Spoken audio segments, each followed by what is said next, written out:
Hello everyone, it's John AG here, and I need you to lock in for the next few minutes because something just happened in the silver market that should make every small investor sit up straight. In the last few weeks, an avalanche of silver didn't just trade on a screen. It got called for, demanded, and pulled toward delivery like someone with a serious agenda was sweeping the table clean. And here's the wild part. This wasn't even supposed to be a big delivery season, yet the numbers being demanded look like the kind of move you'd expect from institutions, governments, or industrial giants that cannot afford to be short when the music stops. So today, I'm going to break down exactly what happened, why it matters more than the daily price, what the paper market is quietly vulnerable to, and why the next phase could be faster, messier, and way more explosive than most people are prepared for. But before we dive in, quick support request. I'm running a campaign to eliminate copycat channels that rip the work and re-upload it with zero value. If you actually value original analysis, subscribe right now and comment OG John AG so I can see who's really riding with us. Also, if you want daily updates, quick posts, and my personal analysis that I don't always put on YouTube, I created a WhatsApp channel and community. The link is in the description. Join it because I drop premium posts there, including instant voice notes and fast updates when markets move. Now let's get into the event itself, because within the first 15 seconds, you should already know the headline. Massive amounts of physical silver have been standing for delivery, and it's happening again and again, month after month, at a scale that changes the entire conversation. Most people think silver is just a price chart and a ticker. That's the trap. The real story is the difference between paper promises and actual metal, and you can see that difference when big players stop rolling contracts and start saying, "No, deliver it." Think about it like this. A futures market can look deep and liquid right up until too many people ask for the thing that the contract supposedly represents. And when that happens, the weakness isn't the price, it's the plumbing. Here's what set off the alarm bells. In one recent month, close to 70 million ounces were effectively demanded for delivery. And then right after that, another huge chunk followed in the next month, tens of millions more.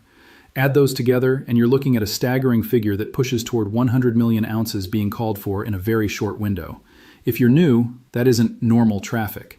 That's not casual speculation. That's not retail chasing a move. That's strategic accumulation, and it has one scary implication. Someone is choosing counterparty-free metal over paper exposure. Now ask yourself the question nobody wants to say out loud. Who does that at this scale? Is it a federal entity building reserves? Is it an industrial buyer that needs supply security more than it needs a good entry price? Is it a group of funds that finally realized the tightness in physical supply and decided to front-run the crowd? Or is it some combination of all three? Drop your best guess in the comments because I want to see what you think is really going on behind the curtain. And while you're thinking about that, remember, by the time you're watching this, a members-only video should already be published on this channel that bundles the latest updates in one place. If you want the full timeline plus deeper context, join the membership and watch that video. Premium members will get the in-depth analysis we don't always share publicly. It also shows me who's truly following the work. Now, let me explain why these delivery numbers matter more than any headline. A futures market can create the illusion of endless supply because contracts can be resold, reborrowed, and rehypothecated, meaning the same underlying claim gets recycled again and again.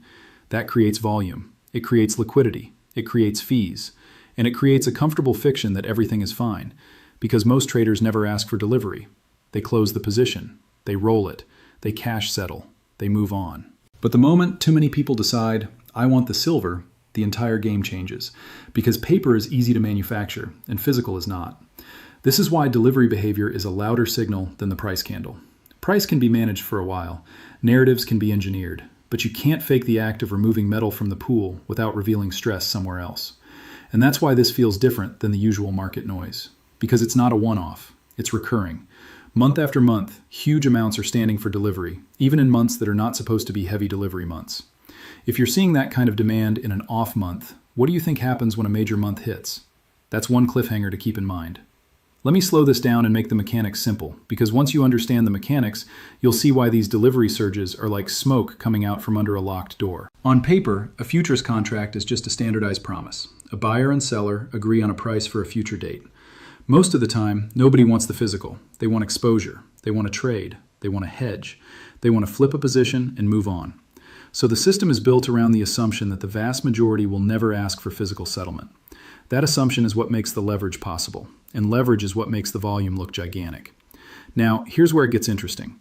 When a contract reaches the point where delivery can be demanded, a buyer can choose to stand for delivery instead of closing the trade. Standing for delivery means you're not just betting on silver, you're requesting the silver. You're basically raising your hand and saying, I'm not here for a spreadsheet, I'm here for the bars. And when enough buyers do that, the system's flexibility tightens. Because the market can create more contracts quickly, but it cannot create more refined metal quickly. This is why physical drain is the real pressure. Now, you might be wondering, John, why would anyone stand for delivery through an exchange if they can just buy elsewhere? Great question. Sometimes it's because the buyer wants transparency of process. Sometimes it's because they want a specific pipeline. Sometimes it's because they want to force discovery, like stress testing a structure. And sometimes it's because they know the exchange is the place where paper and physical meet. And if you want to expose weakness, that's where you do it. Now, there's another piece of the puzzle most people ignore. Inventories are not one simple pile. There are categories.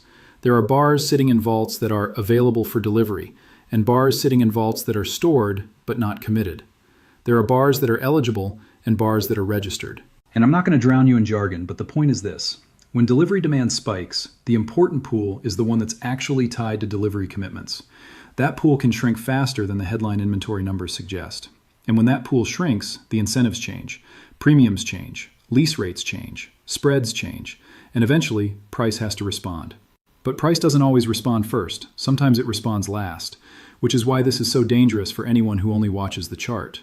Because the chart is a lagging reflection of the tug of war happening in the warehouse. Now let me give you a scenario, and tell me if this sounds far-fetched. Imagine you're a large industrial buyer. You make products that require silver. Your sales team is booked. Your factory is running. Your contracts with customers have delivery deadlines. And suddenly you start hearing whispers that supply is tightening. Not in the retail coin market, but in the wholesale pipeline. Your procurement team sees longer lead times. Your suppliers start adding conditions. And you realize that if you get caught short, you don't just lose a trade. You lose production. You lose customers. You lose market share. So what do? You don't buy a little and hope. You secure a stockpile. You overorder. You lock in feedstock. You pay a premium if you must. Because the cost of being wrong is bigger than the cost of paying up. Now take that mindset and add governments.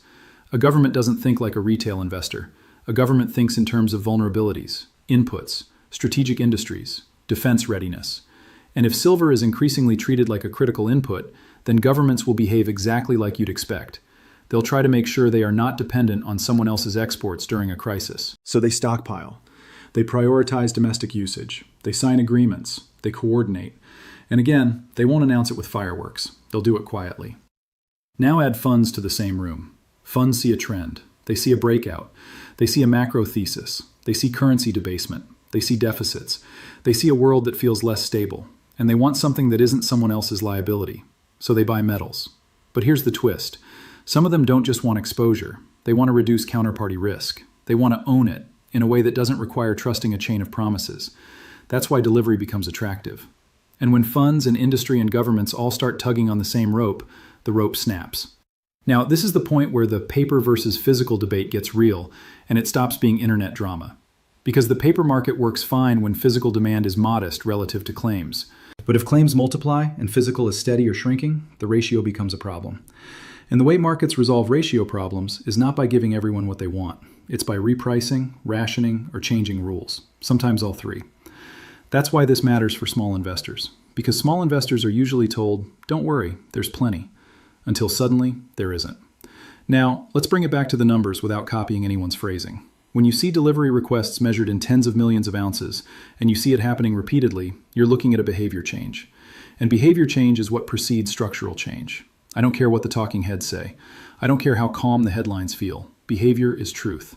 Now, one thing that keeps coming up in these conversations is the idea that some buyers are skipping the Western market entirely and going upstream, buying semi-refined material, working directly with producers, paying premiums to secure flow.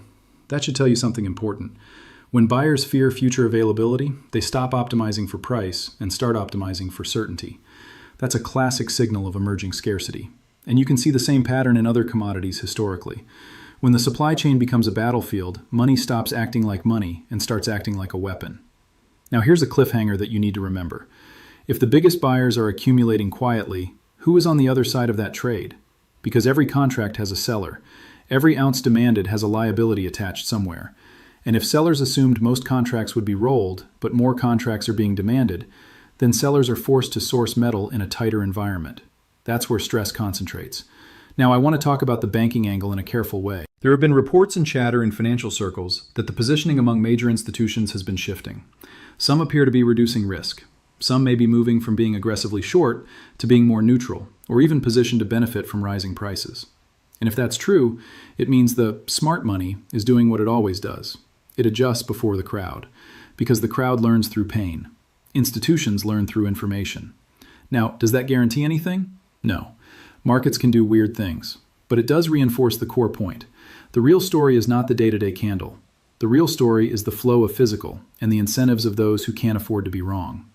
Now, let's talk about the timeline because people always want a date. I'm not going to give you a magical date like a fortune teller, but I can tell you how these situations typically evolve. First, physical tightness shows up in obscure places: delivery behavior, premiums, procurement. Second, policy tightness shows up: export restrictions, strategic lists, domestic prioritization. Third, price tightness shows up: moves through resistance, jumps, gaps, violent pullbacks. Fourth, narrative tightness shows up. Suddenly the media discovers the story and everyone acts like it's new. We are somewhere between the first and second phase in my view, and that's why watching now matters. Now, I also want to address a common trap. Some people see price run and they think, it's too late. But in a repricing cycle, late is not about the first move. Late is about the moment the public piles in after the structure has already shifted. If the system is moving from a paper-dominant regime to a physical stress regime, then the new normal price can be far above the old range. In other words, you can feel like you're late while you're actually early for the bigger move. That's why understanding regime matters. Now, you might be thinking, okay, but why would this go viral? Why would people care? Because silver is the one metal that sits at the intersection of money and industry. Gold is mostly monetary. Copper is mostly industrial. Silver is both. It's monetary enough to be hoarded. It's industrial enough to be consumed. And that makes it explosive in a world that is electrifying everything. More solar, more electronics, more power infrastructure, more defense tech, more sensors, more automation. All of it leans on silver in some way. So when the pipeline tightens, the pressure spreads. And when pressure spreads, attention follows. Now, I want to insert another quick engagement point. If you're still watching up to this point, you're already ahead of most people. So do me a favor, type "still here" in the comments if you're locked in, because it helps the algorithm understand this isn't a drive-by view. And if you've had a silver win, maybe you bought early, maybe you flipped something, maybe you stacked patiently, share that too. Your story might be the push someone else needs. Now, let's deal with the melting ice cube concept without turning it into a lecture. And we're not done. Here's another. When delivery rises while mainstream coverage stays quiet, that silence usually tells you the implications are uncomfortable. Because if regular people understood what standing for delivery really signals, it would change behavior. And behavior is the one thing a paper system cannot control forever. Now, one of the most important background developments is this. Silver has been moving into the category of strategic material in more than one jurisdiction. When a metal is treated like a critical input, it stops being just an investment story. It becomes a supply chain story. It becomes a national security story. And once it becomes that, governments don't behave like traders. They behave like hoarders. They stockpile. They restrict exports. They prioritize domestic needs. And they do it quietly because broadcasting scarcity invites panic. Now add another factor, refining power. If a country or a bloc controls a large chunk of global refining, it can throttle the flow without touching the mines. It can effectively decide what gets shipped, what gets delayed, and what gets kept. And if export rules tighten at the same time that deliveries surge, you have a squeeze forming from multiple directions. This is the part where I need you to slow down and really picture what's happening. On one side, you have a paper market built on claims. On the other side, you have real-world demand that cannot run on claims. A solar panel factory cannot install paper silver. A defense contractor cannot wire paper silver. An electronics manufacturer cannot solder paper silver. They need the atoms. And once industrial demand starts acting like a buyer of last resort, price discovery stops being polite. Because they don't get to say, oh, it's expensive, we'll just wait. Their entire production depends on it. Now, let's talk about something that should scare every bank and every naked short position in the space. The moment delivery becomes fashionable, the ability to endlessly roll and recycle claims begins to break down. It's the same reason every financial scheme collapses the moment withdrawals exceed inflows. As long as people accept statements and don't ask for redemption, the system looks stable. But when enough participants say, Give me the underlying. The system is forced to prove it has what it sold. That's why delivery is the vulnerability. And that's why a coordinated shift toward delivery is a threat. Now, I want to make a clear distinction so nobody misunderstands me. I'm not saying every contract is fraudulent. I'm not saying every exchange is empty. What I'm saying is simpler and more important. A paper system is stable only when redemption demand stays low. And right now, redemption demand is not low.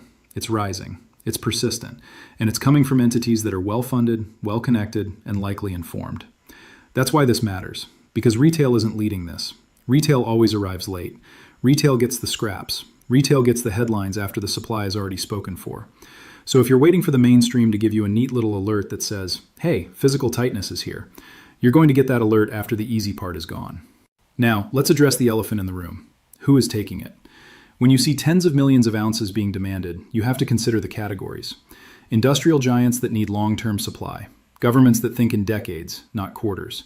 Funds that can move billions without blinking. And yes, sometimes a mix of them, using different channels, so it doesn't look like one big buyer. You might see direct deals with miners. You might see purchases of concentrate or doré. You might see standing for delivery in exchange warehouses. The common theme is the same. Secure supply first, worry about optics later. And if some buyers are willing to pay above what others pay, that isn't irrational. That's a premium for certainty. That's a premium for survival. Now here's a retention check. If this delivery trend continues, what breaks first, price or the confidence in paper? That's not a trick question. Price can be managed for a while. Confidence is harder to manufacture once physical gets tight. Because every extra ounce pulled out of circulation makes the next ounce more valuable. And every month of heavy delivery tightens the spring. Now, I want to talk about the supply side because this is where silver becomes uniquely dangerous in a shortage environment. A lot of people assume higher prices automatically bring more supply. That's true in some commodities, but silver is weird. A large portion of global silver production is not from primary silver mines. It's produced as a byproduct of mining other metals like copper, lead, and zinc. That means silver supply does not scale quickly with silver price. Because the decision to increase production depends on those other metals, those other economics, those other projects. So even if silver price screams higher, supply doesn't instantly respond. And in a world where demand is rising from multiple fronts, industry, investors, governments, that is a recipe for violent repricing. Now let's add another layer, silver's usage profile. Gold is hoarded. It sits. It can be recycled easily because it's stored in large bars, coins, and jewelry. Silver gets consumed. Silver gets used in tiny quantities in millions of products, and because it's used in small amounts, it often isn't recycled. It ends up dispersed. It ends up in landfills. It ends up effectively gone. So silver is not just scarce because of mining. It's scarce because of physics and economics. Once it's used, it's hard to recover. And that's why sustained deficits matter. If you have multiple years where demand exceeds supply, you don't reset the system overnight. You drain inventories, you thin buffers, you reduce resilience. And then one day, a small shock becomes a huge crisis. Now here's another cliffhanger. If the public is last to the party, who gets caught paying the highest prices? It's almost always the late wave. Because early buyers accumulate quietly. Then industrial buyers panic. Then funds chase performance. Then retail arrives because they see the chart. And by the time retail arrives, the market is already in a different regime. That's why you don't want to wait for perfect confirmation. You want to understand the structure while it still looks boring to everyone else. Now let's talk about the ratio story, because it's one of the simplest ways to explain how distorted silver can become. Silver is mined in far smaller proportion compared to gold than the market often prices it. Historically, the price ratio between gold and silver has swung wildly. At times, silver has been priced so cheaply relative to gold that 1 ounce of gold buys an absurd amount of silver. Those extremes don't last forever. Markets tend to mean revert, and when they mean revert, they can overshoot.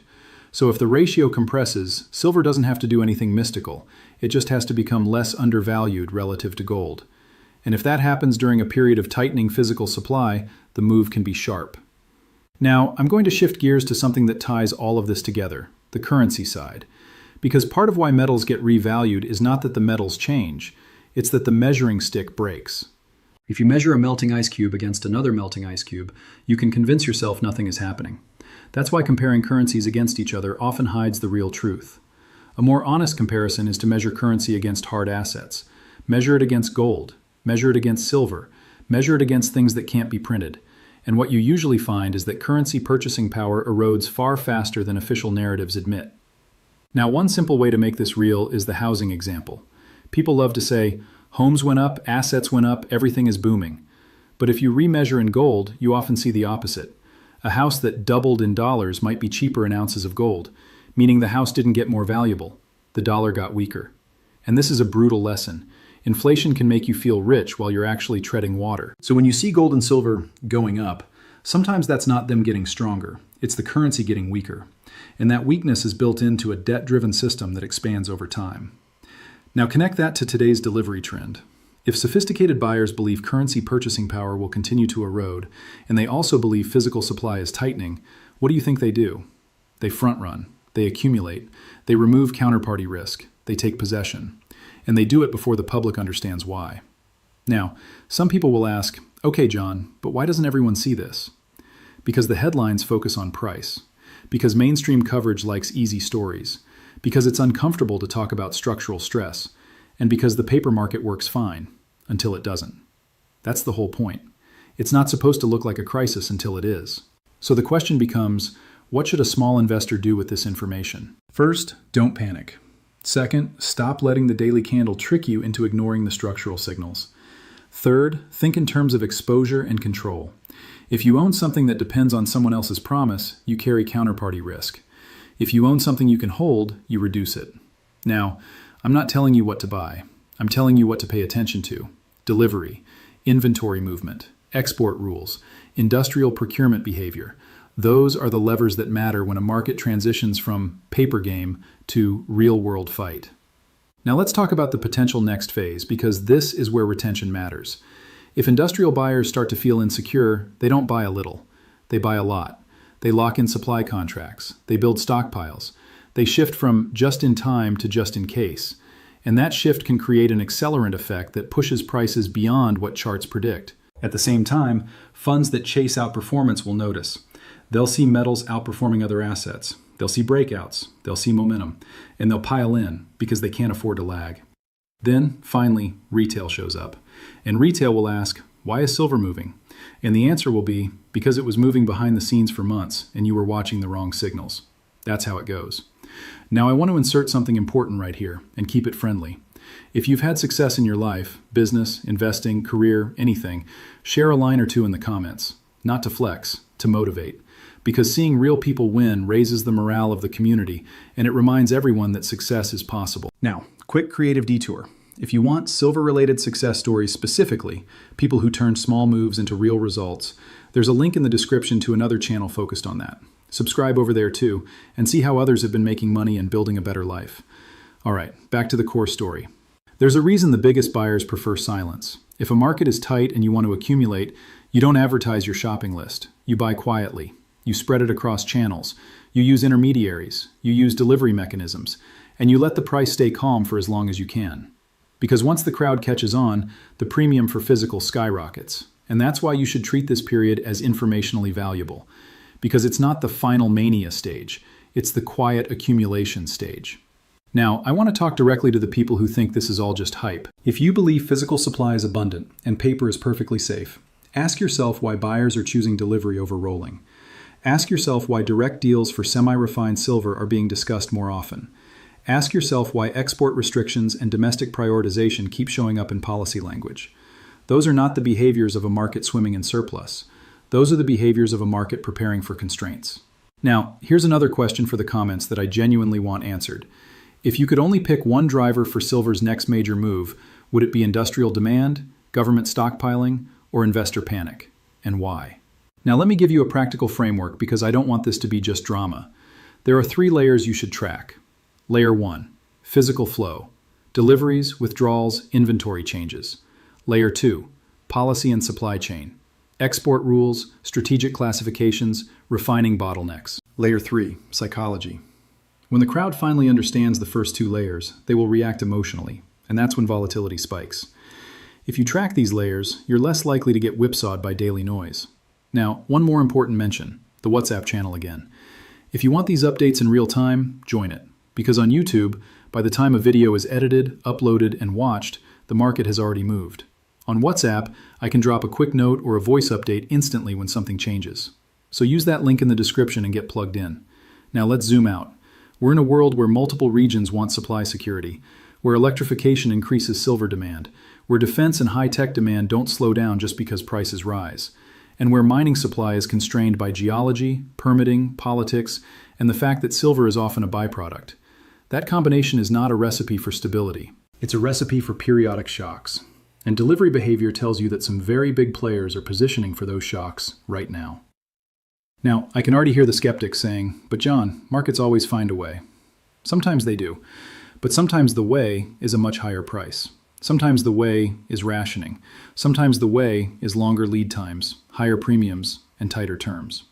And if you've ever run a business, you know what happens when supply becomes unreliable. You overorder, you build buffers, you lock contracts, and you stop caring about small price differences because the cost of shutting down is worse. That's the industrial mindset. Now imagine that mindset colliding with the hedge fund mindset.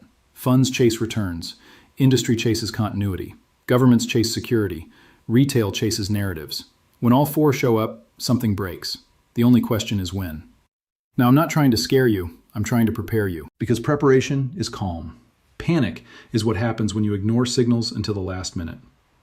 Now, as we wrap this up, I want you to remember the key takeaway from today's What Happened story. The event is not a rumor. The event is not a headline. The event is the surge in delivery demand, repeatedly across months, at a scale that suggests strategic accumulation. And once strategic accumulation becomes a trend, it tends to feed on itself. Because every buyer who arrives later has to pay more. Now, if you got value from this breakdown, do 3 quick things. First, hit subscribe so you don't miss the next update because this story is moving fast. Second, join the WhatsApp channel through the link in the description so you get instant voice notes and premium updates. Third, drop a comment, either your theory about who's taking delivery or simply OG John AG to support the campaign against copycats. And one more thing. If you want me to keep covering silver with this level of detail, deliveries, supply chain, policy moves, tell me in the comments so I know what to focus on next. Take care of yourselves, take care of each other, and I'll see you in the next one.